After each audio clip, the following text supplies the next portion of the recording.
tá? Ah, foi, obrigado. E- Então, vamos lá. O primeiro tema de vocês, o capítulo 1, gente, a caneta já foi embora, é marcha para o oeste, ou expansão para o oeste,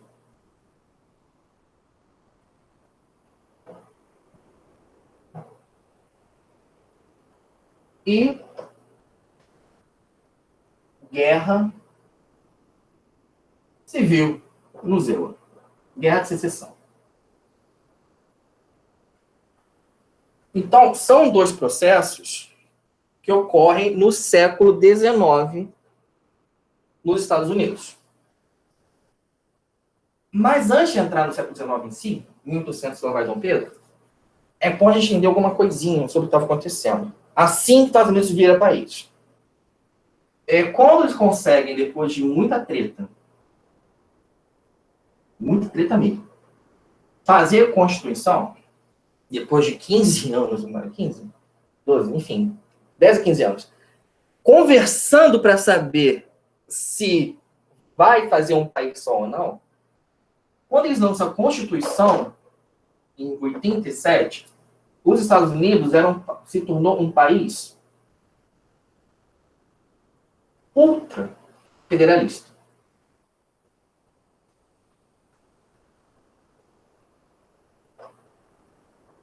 O que isso quer dizer? Caralho, professor, rapidinho, eu sequelei real, o que aconteceu? Oi, tudo bom? Bem-vinda. Calma aí, eu tô falando isso aqui, Constituição dos Estados Unidos. Uhum. Tá? Beleza.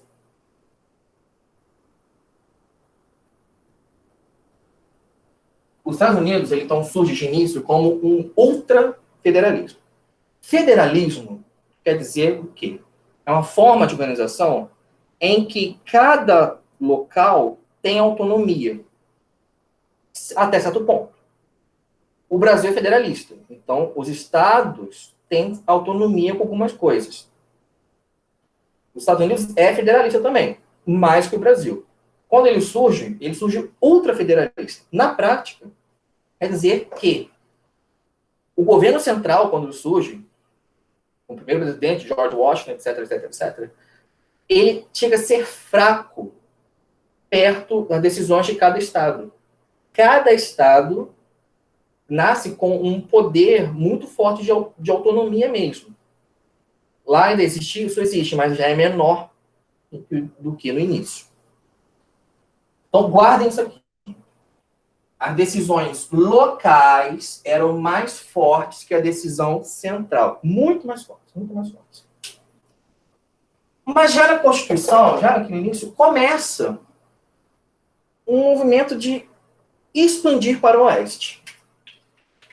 Quando surge os Estados Unidos, tá mais ou menos assim, cara, até um quadrado meu sai zoado. É incrível. Quando surge mais ou menos assim, né? Vamos dizer que isso aqui é o mapa atual. Ele começa só aqui, com 13 colônias. Com o processo da guerra de independência, eles até que expandiram um pouquinho, pegaram um território para cá. Bem pouco, bem pouco. E já tentaram definir, poxa, como é que isso vai ser gerenciado ou não, vira estado novo, expansão populacional, beleza.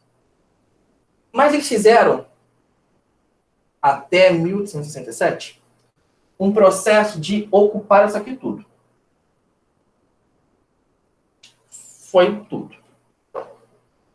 E essa expansão teve dois caminhos principais. Primeiro, eles compraram um território. Compraram. A Flórida, ela foi comprada da Espanha em 1803 ou 7, não lembro agora. Então a Flórida aqui, ela é comprada da Espanha, logo no início. Toda essa região aqui, que era mais ou menos da Louisiana, vai ser comprada da França. E vai ser dividida depois em vários estados. Eles vão comprar uma parte que também vai ser concedida para a Inglaterra. E vão comprar o Alasca, da Rússia. Então, exemplos de compra. Vou botar aqui, Flórida. Oh, Deus. Da Espanha. Louisiana. Uma região bem grande. Da França. E o Alasca da Rússia. Ok? Compra mesmo. Tu toma dinheiro, dá o território.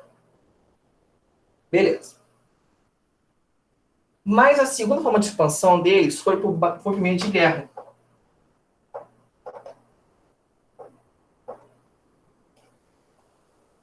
Principalmente uma que teve contra o México. O que aconteceu? O Texas, era originalmente do México. Mas começou um embate lá interno por causa de fazendeiros dos Estados Unidos que já estavam se expandindo para lá. Aí teve uma briga interna Texas-México, que o Texas ele se separa e voluntariamente decide se juntar aos Estados Unidos. Quando o México vê isso, o México fala, qual é? Não curti. Então começa uma guerra México versus USA, que dura 2 anos,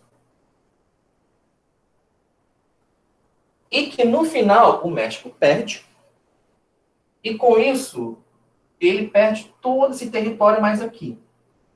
Califórnia, Arizona, México, Texas, etc. Novo México também. Tá? Nessa guerra, então, os Estados Unidos sai vitorioso, paga uma indenização ao México, mas ganha muito mais território. Tá que beleza? Estou indo rápido? Tá tranquilo? Você tá indo meio rápido, entendeu? Eu acho, porque assim, eu tava acompanhando quando você falou do ultrafederalismo, aí você foi para a Constituição dos Estados Unidos, aí você falou que Assim, houve a compra de um lugar para o outro, de um lugar para o outro. Só recapitular. Com a Constituição, já começou um pouco de expansão para o Oeste. Mas essa expansão, ela aumenta depois, no século XIX. E é uma coisa que envolve, assim, foi um processo longo que envolveu duas formas principalmente. Muitos territórios foram comprados de outros países, exemplo, Flórida, Louisiana e Alasca, mas alguns territórios foram ganhados por guerra. Primeiro exemplo, uma guerra aconteceu contra o México e ganhou o território do Texas, Califórnia, Arkansas também. Não, Arkansas não. Não, Arkansas sim, foi ganhado também. Beleza? Então, tipo, Ok. o meio de compra e de guerra foi dentro da Constituição, isso? Começou aí. Primeiro com a Constituição, mas depois foi expandindo. Ô, Thiago. Tá. Você pode repetir essa guerra aí, tipo, do Texas, México, por favor? Tá. Começa com uma questão do Texas que fazia parte do México. Uma treta interna do México. O Texas era uma região do México, originalmente. Há uma briga interna lá. O Texas se separa. E no que se separa, ele decide voluntariamente, realmente, se unir aos Estados Unidos. E os Estados Unidos falam, beleza, vem aí, tamo junto. Só que o México não fica satisfeito com isso. O México acha que houve uma traição, uma coisa assim, e declara guerra aos Estados Unidos. Então, a guerra entre Estados Unidos e México dura 2 anos. No final, o México perde, e perde vários territórios. Vários. Toda essa faixa aqui que eu sublinhei era do México. Os Estados Unidos ganham com a guerra. Eles pagaram uma indenização ao México, só para, tipo, não ficar triste, mas ganharam esses territórios do México. Tudo bem? Me diz uma coisa aqui. Sim, Essa sim. compra desses territórios foi por benefício da expansão para o oeste? Sim. Ok. expansão para o oeste, em muito caso. Eu vou botar os motivos de por que se expandiu. Tá? Então, a primeira questão envolve compra, depois guerra. Um exemplo de guerra foi contra o México. O outro exemplo foi contra povos indígenas. Vou até pegar o vermelho aqui, que agora você trouxe. Cadê o vermelho? Beleza. O que acontece? Vou pegar o vermelho também. Nos Estados Unidos, guerras e enfrentamentos contra indígenas vinham já há séculos, não eram novidade. Nesse processo de ir ao oeste, eles entraram em choque com diversos povos indígenas. Muitos que eram muito grandes mesmo. E houve frequentes guerras contra esses povos indígenas. Tá? Que no final, né, resultou em derrota de todos os povos indígenas, e eles foram levados a reservas decididas pelo governo. Até aqui tudo bem? Tá show, os indígenas foram praticamente extintos e abriram um lugarzinho para eles ficarem. Pois é, as guerras contra os indígenas não foram lá muito bonitas. Os soldados dos Estados Unidos usavam várias estratégias, como atacar durante a noite, fazer disseminar doença, envenenar a água, por exemplo. Tá? Então já não foram muito legal. Mas, ainda assim, eu peço que vocês, por favor, abram na página 58, porque tem um trecho que eu achei maravilhoso. Achei assim, nossa, que lindo. Tem que mostrar isso para eles. Qual é a coisa? Página 58. Valeu. Abra aí, gente. Achei fofíssimo. Assim, uma coisa muito fofa. Por favor, página 58. Professor, Concluiu? rapidinho. Fala. Você colocou que teve a guerra entre México e Estados Unidos e agora você botou indígenas. Os indígenas, Isso, eles guerra iam contra contra indígenas. quem? Contra Estados Unidos? vários indígenas, contra vários povos indígenas. Não, mas os Estados Unidos contra os indígenas? Uhum, Obrigada. exatamente. Pegaram aí? Beleza. Professor, dá espaço para tirar print do quadro? Claro. Aqui, na página 58, temos aqui ó, um mapinha mostrando quais territórios os Estados Unidos ganhou do México na guerra. Que é bastante coisa, né? Um território que já tinha antes. Mais embaixo tem um parágrafo. Achei fenomenal. Achei certeiro, mas achei fenomenal. Que é assim, eu vou até ler. Não gosto de ver, mas vou até ler. Desde o período colonial, missionários ingleses e norte-americanos tentaram converter ao cristianismo os povos indígenas que moravam ao oeste das antigas 13 colônias. Durante a marcha para o oeste, as etnias indígenas, Sioux, Turqui, Apaches e diversas outras, resistiram contra o exército norte-americano. No entanto, com a combinação de venda de bebidas alcoólicas, o aperfeiçoamento de armas de fogo, a chacina de aldeias inteiras durante a noite e a destruição das economias locais, como a caça aos búfalos, as sociedades indígenas foram massacradas e empurradas para algumas reservas. Essas reservas indígenas foram implementadas durante o governo de Andrew Jackson. Duas coisas. Caça aos búfalos. Os búfalos eram um animal muito frequente de toda essa região oeste. Foram dizimados em larga escala e eram animais que tinham importância econômica e religiosa para várias populações indígenas. Então, a caça aos búfalos afetou as populações de maneira econômica e religiosa simbólica. Eu acho que foram, não sei se foram extintos ou quase extintos, agora eu realmente não lembro. Tudo bem? Mas, essas últimas três linhas aqui, três linhas, as sociedades indígenas foram massacradas e empurradas para algumas reservas. estas reservas indígenas foram implementadas durante o governo de Andrew Jackson? Vocês sublinhem, por favor, escrevam assim, ó. Vou apagar aqui. Pode escrever assim. Está fofo demais. E tá fofo demais, gente. Sabia que tu ia escrever isso. Tá fofo demais, tá muito fofo. Não foi essa coisa bonita de foram levadas. Como é que falou? Foram empurradas para algumas reservas. Ainda tá fofo, tá muito fofo. Porque assim parece que um povo que estava aqui fizeram uma reserva ali para ele, não. Qual foi a questão? Realmente, eles tomaram muitas terras que eram de povos indígenas grandes. O que fizeram muito? Essas reservas, muitas delas eram criadas bem longe.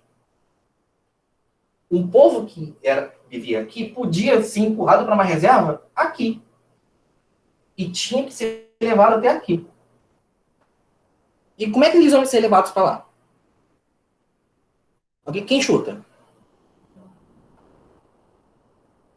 O quê? Oi? Não entendi, repete. Um povo indígena que é daqui vai ser levado para uma reserva aqui. Como é que vai ser levado? Chuta. Provavelmente eles vão estar acorrentados ou alguma coisa do tipo, assim, vão andar demais. Ou não? Cirúrgica. Perfeito, perfeito. A pé. Nesse empurrar populações, eles eram obrigados a ir a pé.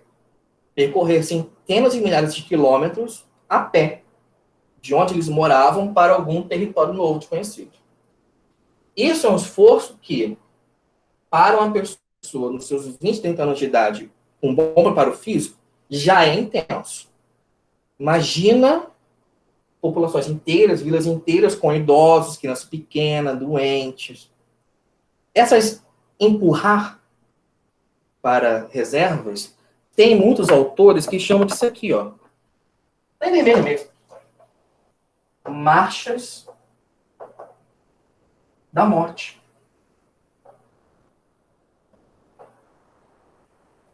Por quê?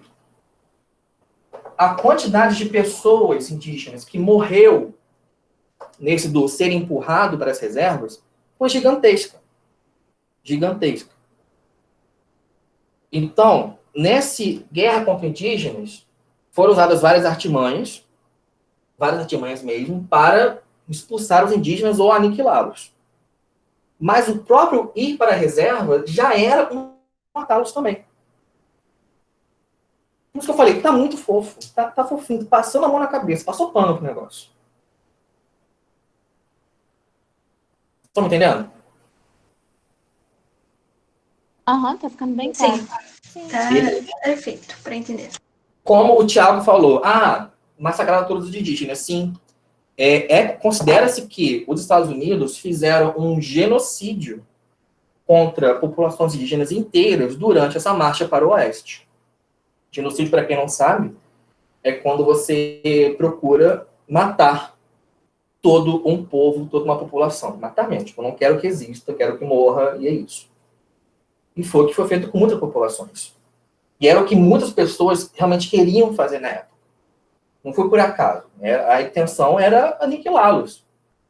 Eram vistos como selvagens, indignos, que estavam no caminho do progresso. Tem que morrer, e é isso. Então, reitero, vocês podem sublinhar e botar. Está fofo demais. Está muito fofo essa descrição. Um pouquinho mais embaixo o negócio. Tem aqui alguma pergunta? Professor, Fala. nessa mesma página que você mandou a gente ver, na 58, tem um negócio de Tratado de Guadalupe. Isso é importante? Consideraria muito, porque é o tratado que selou o fim da guerra contra o México. Então, foi o fim da guerra. O mais importante, tirando o tratado, é saber com que a guerra, os Estados Unidos ganhou vários territórios do México. Isso é importante. Agora, o nome do tratado, não acho importante, não. E esse lance de destino manifesto, você acha Vou falar importante agora. ou... Vou falar agora. Show. Tá? Gente, posso pagar essa bagunça aqui? Pode.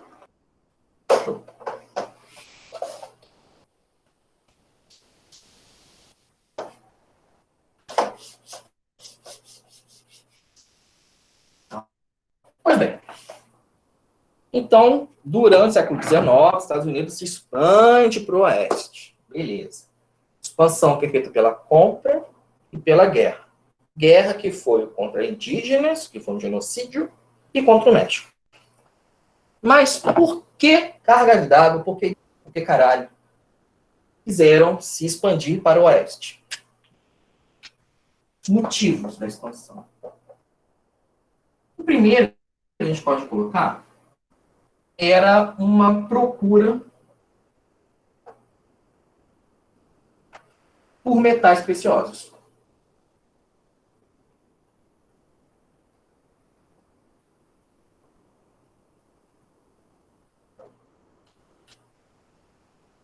Tradicional.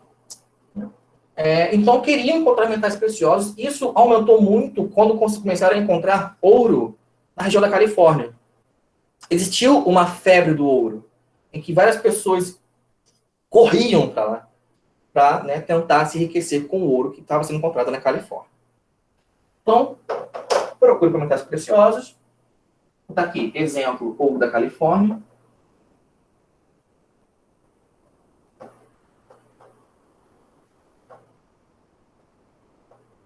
Beleza.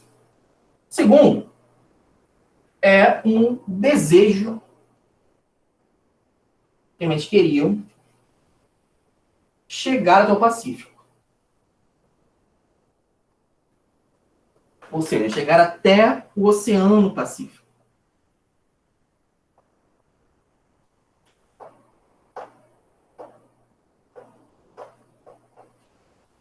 Queriam chegar até o Oceano Pacífico para poder comercializar, poder ter um acesso melhor à Ásia. É muito mais fácil chegar pelo outro caminho do que você contornar a África para isso. Então, aqui tinha um interesse econômico. O terceiro era que os Estados Unidos começou a receber muita população de imigrantes. Então,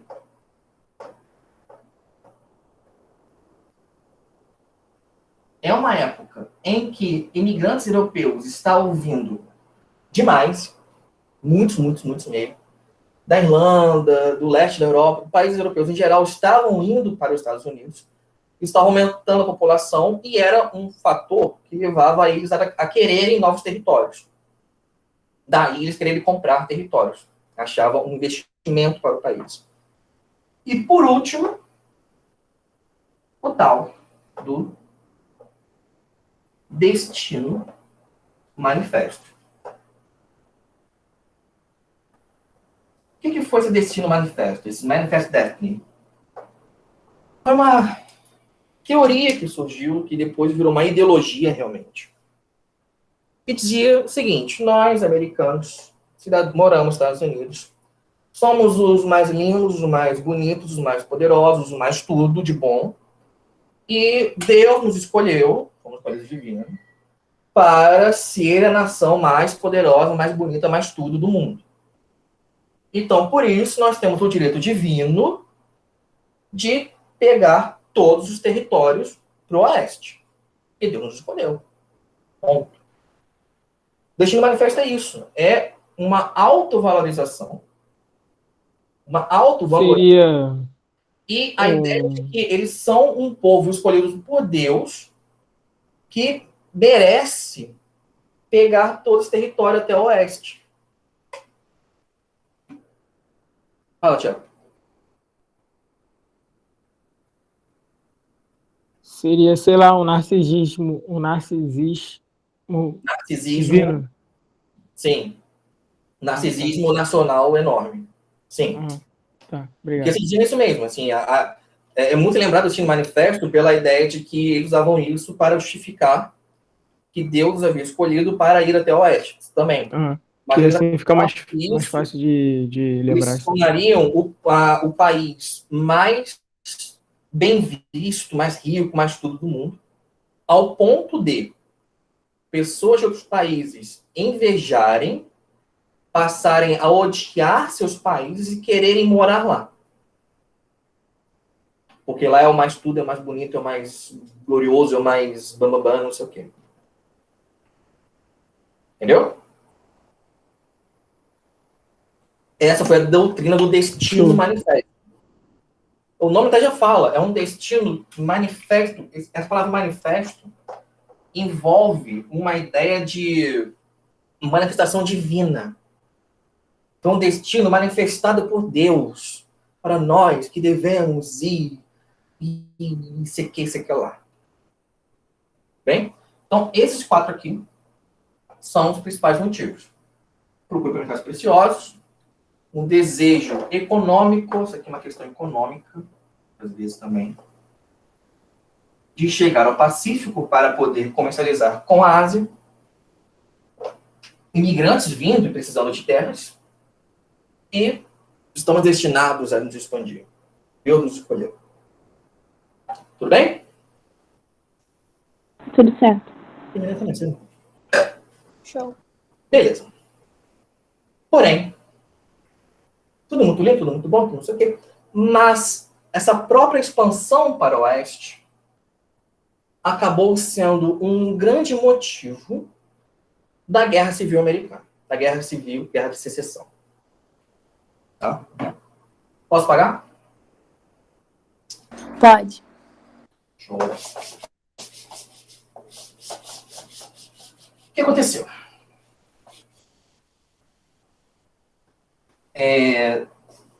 Desde o começo da colonização, como vocês já bem estudaram antes que sei, a diferença entre norte e sul era grande.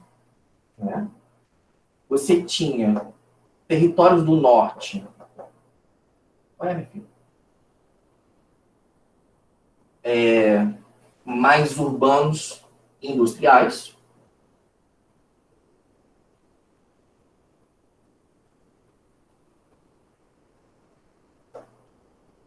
E territórios do sul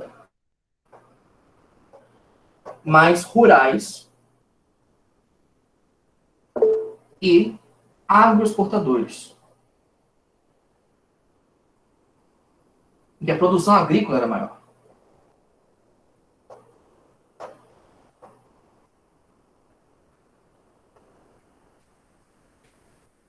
Essa diferença vinha desde o período colonial.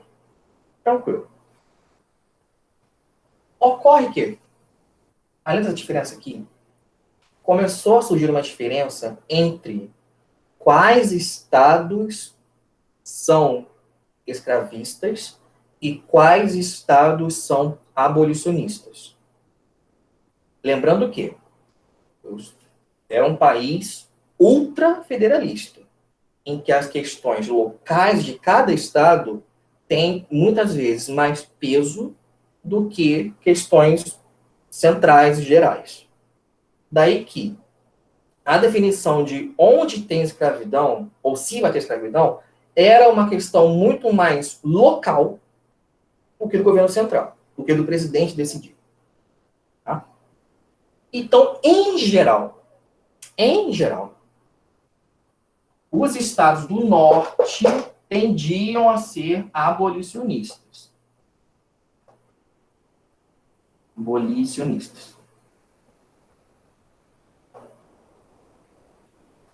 E, em geral, estados do sul tendiam a ser escravistas.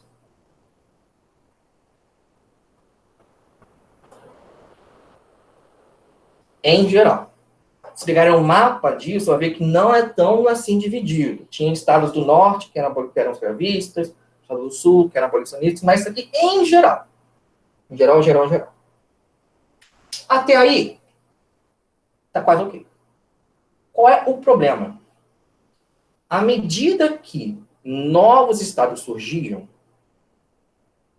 começou a ter uma preocupação de, beleza, esses novos estados serão escravistas ou abolicionistas?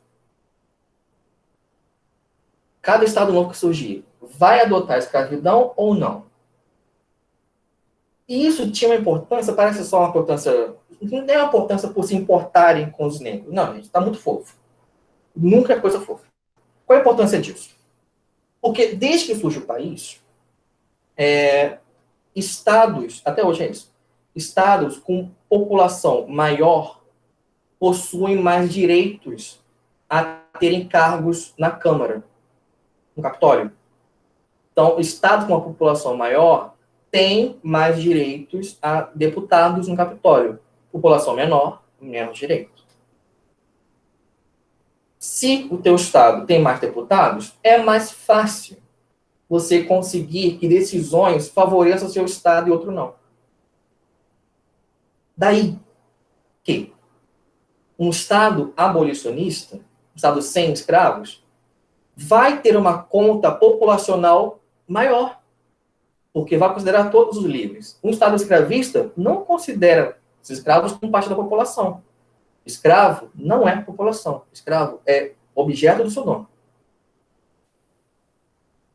Então, surge uma briga intensa de que, como é que vamos definir quem é abolicionista e quem não é?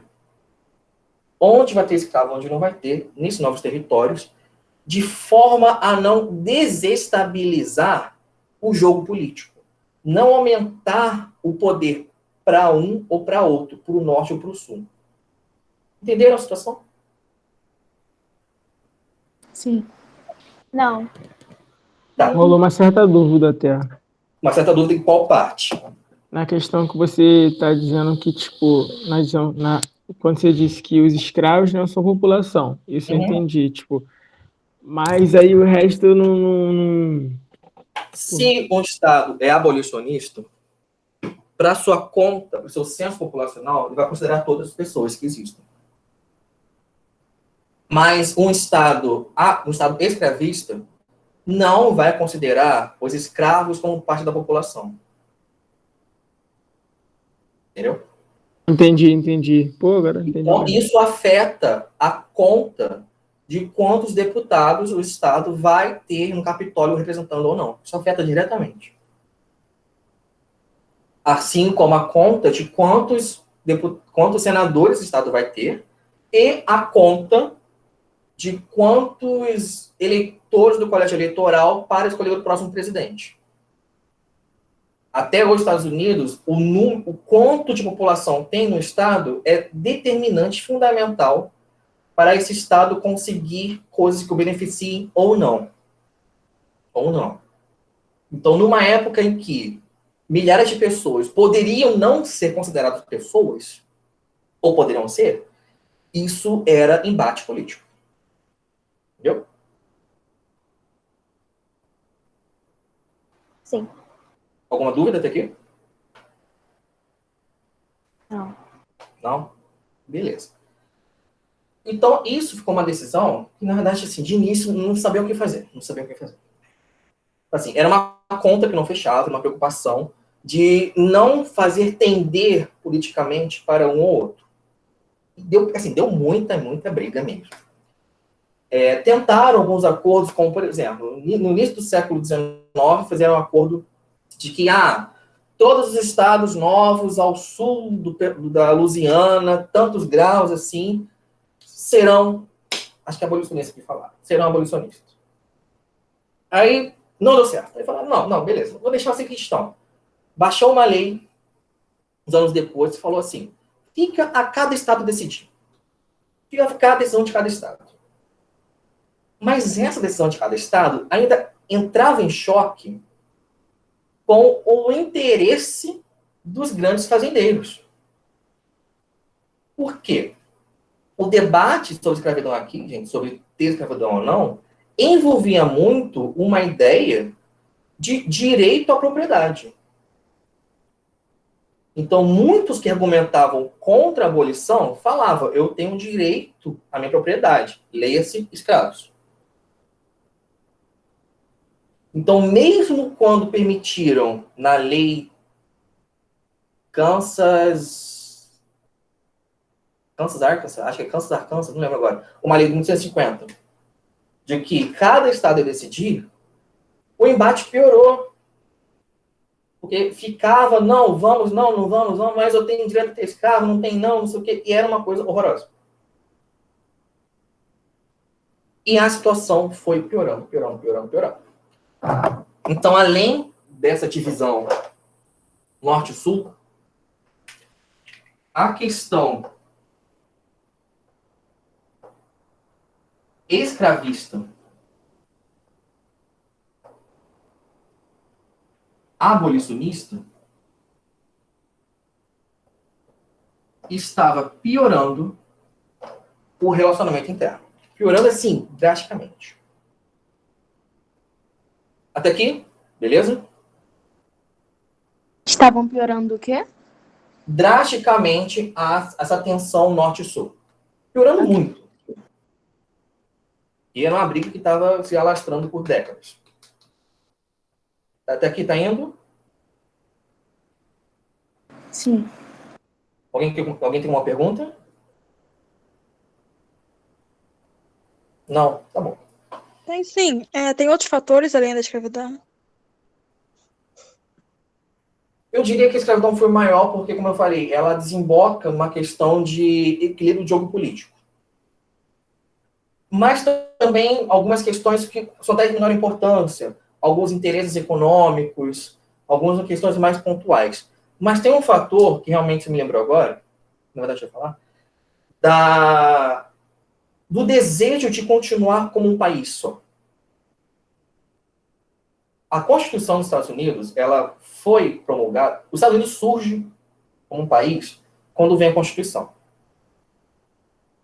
Só que, entre independência e ter Constituição, você tem mais de 10 anos de debate e de tentar convencer cada estado a se formar um país ou seguir sozinho. Ele se tornou um país ultrafederalista porque muitos estados não queriam fazer parte de um país, queriam seguir sozinho. Que você chega, então, em 61. Estava tudo tão tenso, situação de abolição ou escravidão, etc, etc, que em 61, vários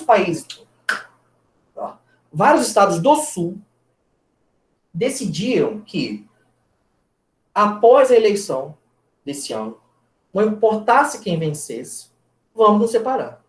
Aumentou o pé. Em 61, vence o presidente da eleição e o republicano Abraham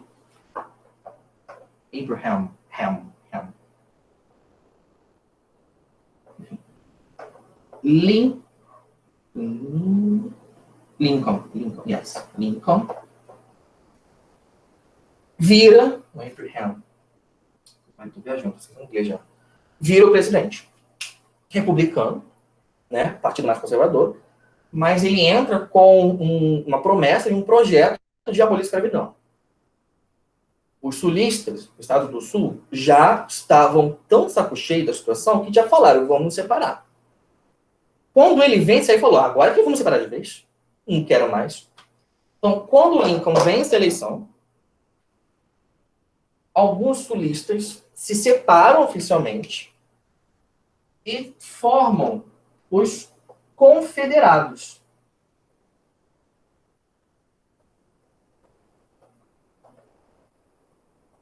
Eles falam, agora somos um país à parte. Agora nós não somos mais Estados Unidos. Agora nós fazemos parte da Confederação dos Estados Americanos. Não mais, vocês são os Estados Unidos, nós somos Confederação dos Estados Americanos. Ou Confederados, para os íntimos. Ok? Professor, eu só boiei quando você falou assim, 1961, não importa quem vença, vão todos se separar, é isso? Eleição que Abraham Lincoln virou presidente. Tá, mas você disse que em 1961 não importa quem vença, todo mundo pode se separar, certo? Isso. Foi o sentimento de muitos políticos de estados do Sul. Ok. Ok? Posso seguir? Não, professor, eu não peguei a parte do Confederados. Confederados foi que os estados do Sul decidem se separar quando Lincoln vence, e eles tentam fundar um país à parte. Eles falam, nós não somos mais Estados Unidos. Nós, acho que eram 11, não lembro agora. Nós nos separamos aqui e nós 11, a partir de hoje, somos a Confederação de Estados Americanos. Então, eles queriam se separar mesmo. Tipo, tchau. Sabe? E fundaram... Vai ser uma independência? Como se tivesse uma independência, assim. Até defenderam um presidente novo. Tá, Esse nome dele. Entendeu? Separar real. Tipo, não somos mais parte do país. Quando eles fazem isso, Washington, nos Estados Unidos, meio assim, bonito, não gostou e foi impedir. Como é que foi impedir? Nas armas. Então, aí, tem-se início a Guerra Civil. Ou Guerra de Secessão. Ela vai durar de 61 a 65. Thiago. Vai opor Estados do Norte, que também vão ser chamados de União, versus Estados do Sul, que estavam falando, somos separados, que serão a Confederação Confederados, Confederacy, Confederates, Confederação Confederados.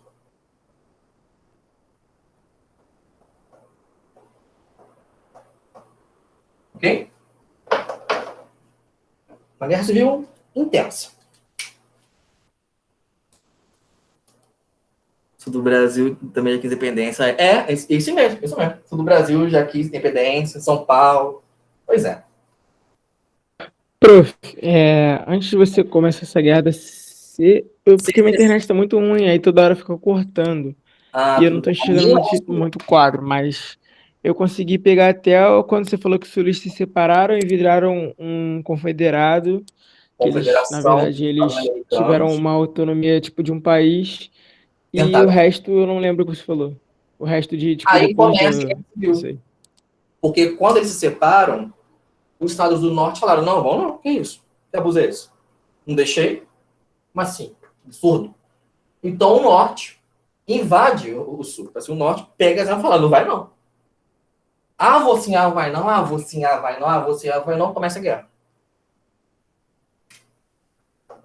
Guerra que opôs norte e sul, União, confederados. Tudo bem? Sim, então a Guerra de Secessão se deu principalmente pelas diferenças da região norte e da região sul.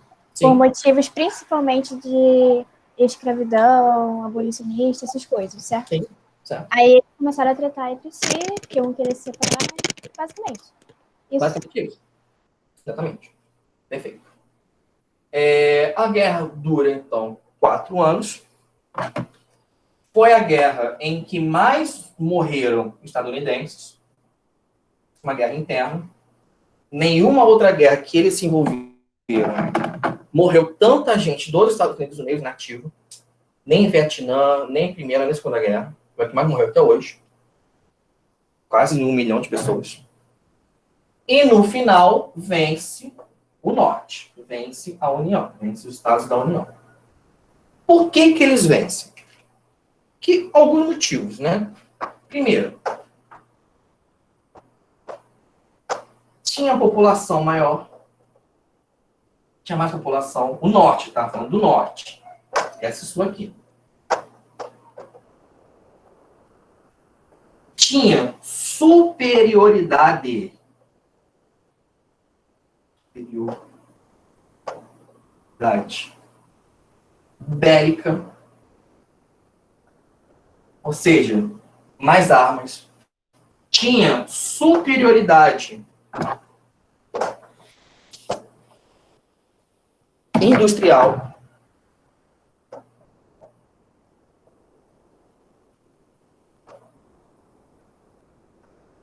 Quer dizer o quê? Tem mais gente para lutar, tem mais dinheiro, tem maior capacidade de fazer arma. Basicamente falando. E eles também fizeram um bloqueio naval contra o Sul.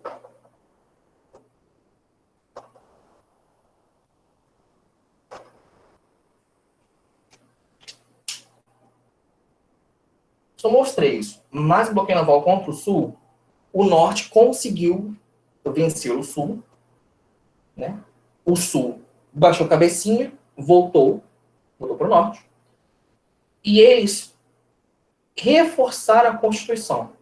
Após a Guerra Civil, a federação, essa outra federação que existia, ficou menor. Ou seja, após a Guerra de Secessão, quando o Norte vence, quando o Lincoln vence a guerra, o governo central fica mais forte. Fica igual ele é hoje. Ele é mais forte do que era no passado quando surgiu. Então, você teve o fortalecimento do presidente, do governo central. Tudo bem? De boas. Então, eu vou só apagar aqui para botar. Ó. Resultados. Resultados da guerra.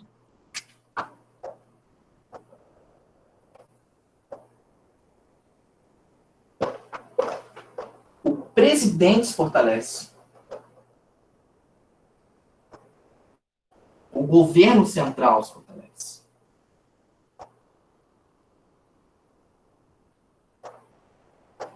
Hoje, os Estados Unidos é mais federalista que nós, fortalece. Lá existe essa coisa de que cada estado pode decidir sobre legalização da maconha, se vai ter ou não pena de morte, sobre cada estado. No Brasil, não. No Brasil, o governo central tem que decidir. Lá, isso pode até hoje. Mas, antes era mais forte ainda essa decisão estadual local. Mas, com esse fortalecimento do presidente, então, eles finalmente... Acabou a caneta. Eles finalmente, guarda o finalmente aí, gente. Querem roxo? Vamos de roxo. Eles finalmente abolem a escravidão.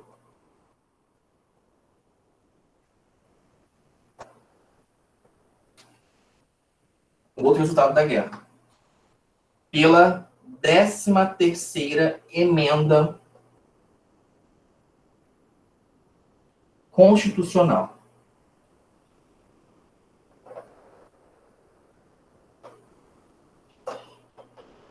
Lembrando, eles nunca fizeram outra Constituição. Eles fazem emendas à Constituição. Quer dizer, coloca um texto a mais. A 13ª emenda, que foi lançada após o fim da Guerra de Secessão, ela declara abolida a escravidão em todos os estados.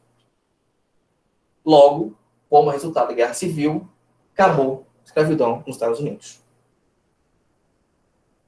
Ok? Ok. Tudo ótimo. Beleza. Mas não ficou lá muito bonito, não. Ou não? Muitos odiaram ter feito isso, principalmente no Sul. Então, assim que acabou a escravidão, começa a surgir alguns movimentos para forma fofa, dificultar a vida dos negros nesses lugares. Primeiro, no Sul, o que o Sul vai fazer? Gradativamente, o Sul vai lançar uma série de leis chamada Leis Jim Crow, que foram leis de segregação. Professor, antes de você explicar isso, você pode repetir ali a terceira emenda? Terceira emenda... Então, vou embora. Terceira emenda, ela abole a escravidão, oficialmente, legalmente, nos Estados Unidos. Ok. Okay? As leis de Jim Crow foram leis que o Estado do Sul começaram a lançar, leis segregacionistas. O que é isso? Aquela coisa que a gente já estudaram, imagino, de você separar lugares para negros, lugares para brancos. Aqui não pode negros, só aqui. Ainda separa o que é de pior qualidade para os negros, o que é melhor para os brancos. Isso começa a surgir no Sul. E você também tem aquela coisa maravilhosa, coisa bonita, coisa fofa, da Ku Klux Klan. Ku Klux Klan. Isso. A KKK. Que existe até hoje. Né? Existe até hoje, exatamente. Eu falei no de vocês, né? Existe até hoje. Eles têm site. Isso é horrível. E eles até hoje falam sobre defender a cultura branca, a população branca, surgem assim que essa emenda que abole a escravidão, ela aparece. Tá? Então, apesar, assim, é outro processo, né? O de reconhecimento da cidadania da população negra é outro processo. E leva mais 100 anos.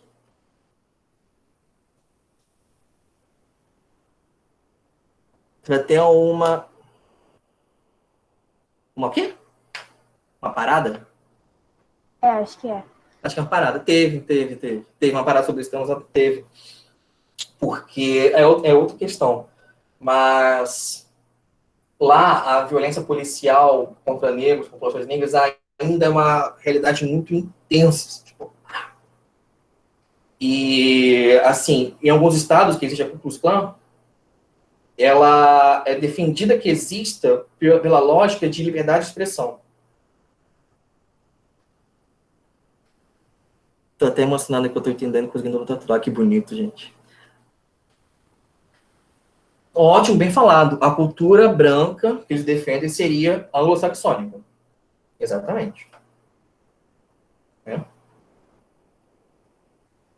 Eles dizem anglo-saxões.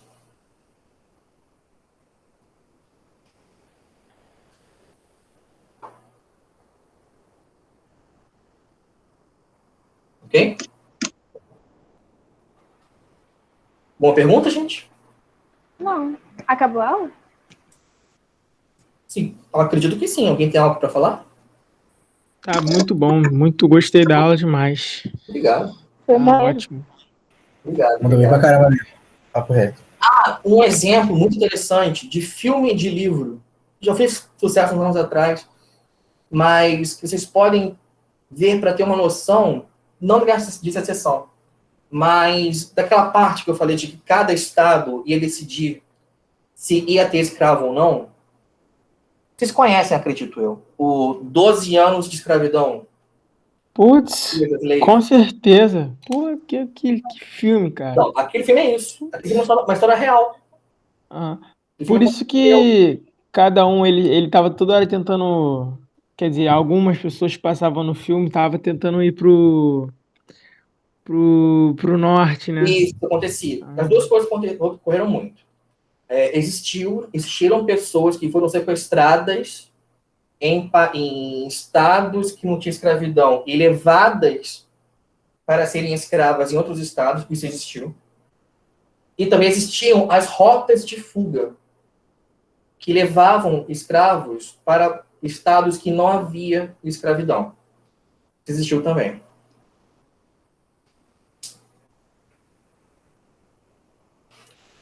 Então, deixa eu parar de gravar.